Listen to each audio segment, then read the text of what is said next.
All, welcome to Lalita Edu Academy.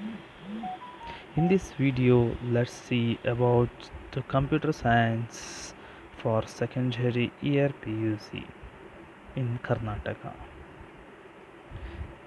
In this video series of videos, I'll be walking you through the various topics in the computer science syllabus. I'll be explaining you each and every concepts with the real time usage and the company standard usages. Hope you will love this video. If you like these videos, please like the YouTube channel and please subscribe the channel for more videos related to this. I'm sure this will going to help you in your academics, and for sure this will help you to understand how the computer is used in industries and in everyday life. Also, I'm sure these videos will boost you, help you, motivate you to study in depth about the computer, and you'll understand what is computer, what is the day-to-day usage of computer, and how you can score better in computer in your exams. Starting off this, let's start with what is computer. What is computer? So main problem of each students what I'm seen earlier is without the proper background or the proper analysis, we are directly jumping into the main topic and try to understand or bad the things. So that will lead you to score a poor mark, because if there is any twist in the questions, you'll fail to answer it in a proper way. So let's see what is computer now. How computer came up and what is the full form of computer. Hope no one will think about this. So, the computer is a common operating machine purposefully used for technological and educational research. This is the actual full form of computer. In computer, C stands for common, O stands for operating, M stands for machine, P stands for purposefully, U stands for used, for technological, educational research. Altogether, computer full form is common operating machine purposefully used for technological and educational research.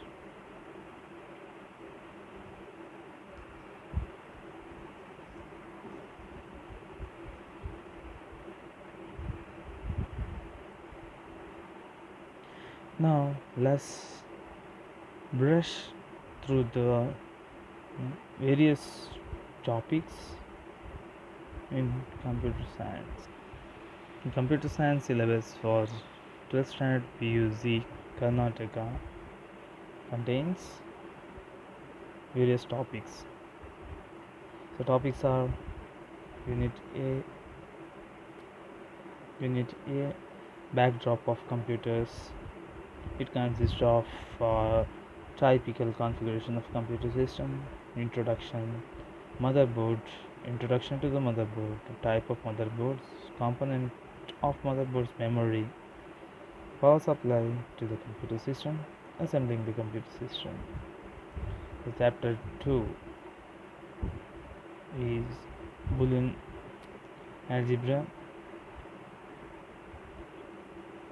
Introduction. Binary valued qualities, constants, and variables. Logical operations, logical functions, or compound statements, logical operators, illusion or evaluation of Boolean expression using truth table, basic logic gates, basic postulates of Boolean algebra with proof properties of 0 and 1 in Boolean, indictance law,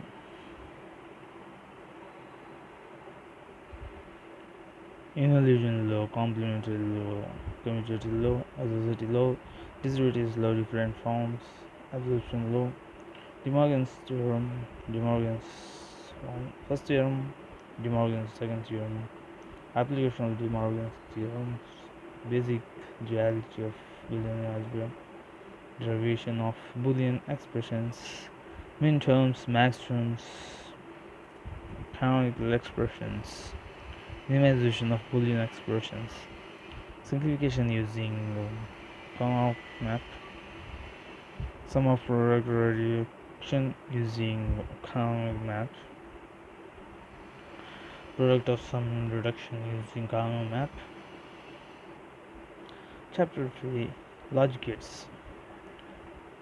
This chapter consists of introduction, inverter, NOR gate, OR gate, AND gate, derived gate, NOR gate, NAND gate, XOR gate, XNOR gate, circuit diagram, and NOR as invertible gates.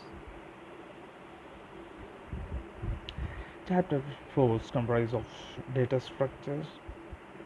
This chapter will contain data representation, classification of data structures, primitive data structure, operations on primitive data structures, non-primitive data structures, linear data structures, non-linear data structures, operations on linear data structures, arrays, types of arrays, memory representation of data, one-dimensional array, memory representation on one-dimensional array,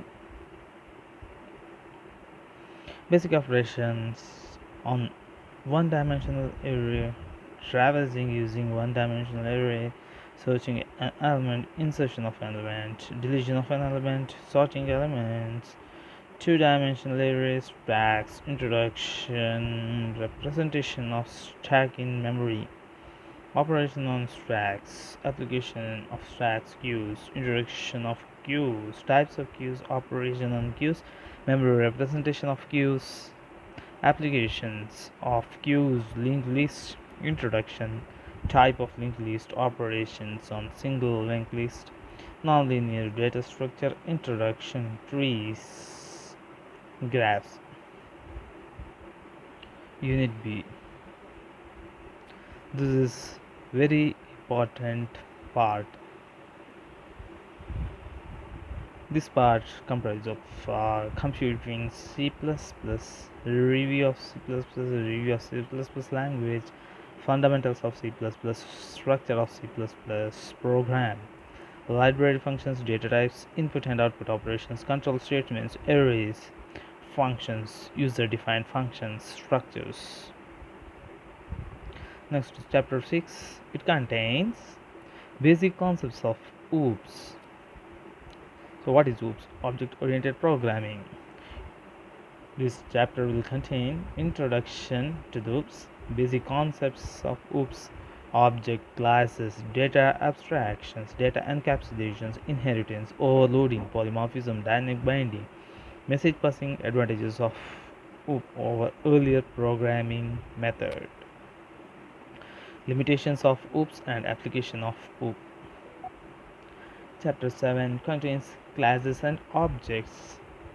This contains introduction to the classes and objects, definition and declaration of classes and objects, accessing specifies scope of class and its members, private, public, protected, and then member of class, member of function inside the class, member function outside the class definition, defining objects of class, arrays as members of class, arrays of objects, objects as function arguments, difference between structures and classes in C++. Chapter 8 will contain function overloading. This contains introduction to know you better what is functional overloading, need for functional overloading, where you can use this feature, definition and declaration of overloaded functions, restriction on overload function, calling overload function, other functions in class, inline functions and friend function. Next is chapter 9. This will elaborate the constructor and destructor. So this will explain you declaration and definition of constructor, types of constructor, default constructor, parameterized constructor, copies constructor, constructor overloading and destructor. Next is chapter 10. This explains you what is inheritance, what is called as extending a class. This will clearly show you and can learn base class, derived class, definition of derived class, public derived class, private derived class, and then protected derived, visibility, modes, public inheritance, private inheritance, protected inheritance, level of inheritance, single level inheritance, multiple level inheritance, and then hierarchical inheritance, hybrid relationship between classes, virtual base classes, abstract classes, construction in derived classes, destruction in derived classes. And then chapter 11 is the pointers.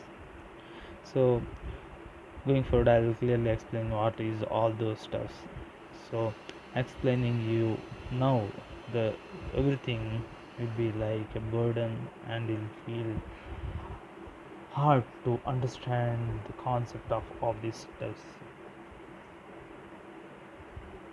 And next will be how you can handle the data files when doing the programs. There might be a scenario to read external files, so I'll explain you how to read this when we are explaining about these chapters.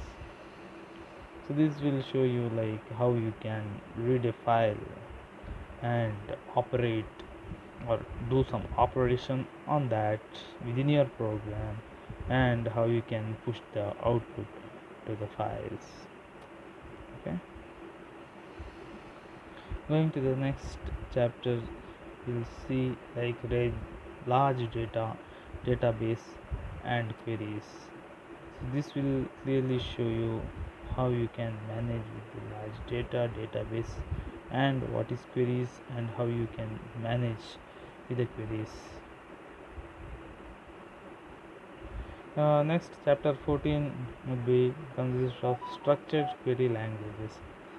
So what is structured query language and how you can utilize it and where you should utilize this? All this will be covered in this chapter one by one. Next unit will explain you a detailed thing about the networking concepts.